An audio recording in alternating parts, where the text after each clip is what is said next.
Hello there, Sev here from Motorhome Dealer Group, and welcome to this video guide on the underbonnet area for the first generation Mercedes Sprinter facelift model. This video guide is going to show you around the engine area so that you feel comfortable finding all of the important items yourself for your own needs for vehicle maintenance and so on. This vehicle will not be covering any kind of troubleshooting or anything like that. If you're needing that sort of information, then please do refer to your instruction manuals or seek the help of a technical professional. Also, please bear in mind that this generation of vehicle came in many flavours. There are lots of different options, different engines and various other things. The subject vehicle here may vary to yours, so please do bear that in mind. This is one of those videos where you just take from it what applies to your vehicle, and hopefully that will be good. Otherwise, without any further ado, let's just get started. First things first, the fuel filler. Let's just quickly cover that. It's behind the passenger door, or you need to open the passenger door at least because it obstructs part of the flap. And there it is. There's your diesel filler. Nice and easy to access like so. The bonnet release is in the passenger footwell, right up against the edge of the van, right here.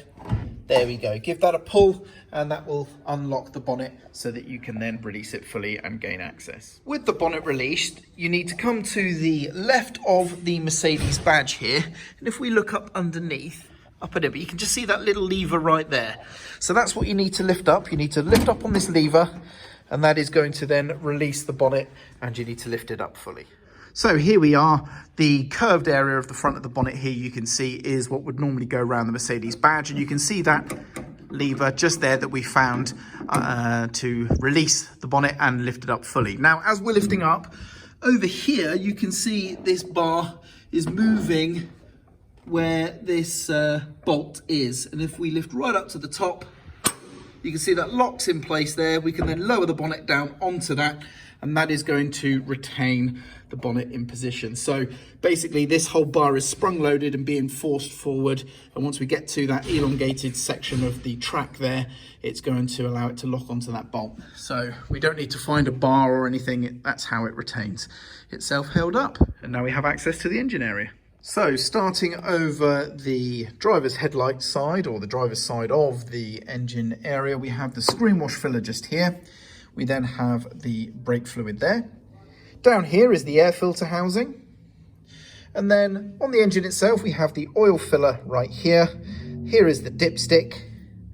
And as we come across, we then have the engine coolant header tank just here, and the vehicle battery mounted over to the side right there, so nice and easy to get to. Now, of course, there are some varying engine models, so yours may be slightly different, but that is generally the layout of the ancillaries in the engine bay.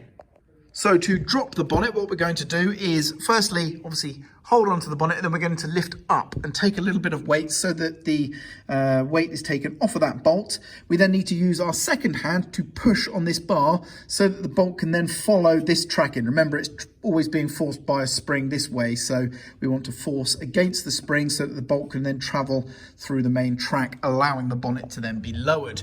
So if I try and do that one-handed, I'm lifting up the bonnet now a little bit, as you can see. Push the bar forward, backwards, and then lower down. And now when that's gone past the locking point, I can continue lowering the bonnet all the way down. And once I get to about 4 or 5 inches, I'm just going to let go. And that's it. That's nice and secure.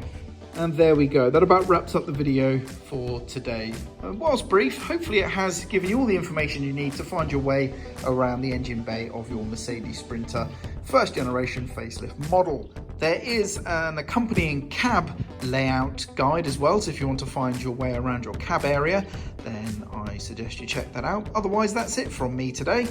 Hopefully you found this video useful. I'm Sev, and thank you very much for watching.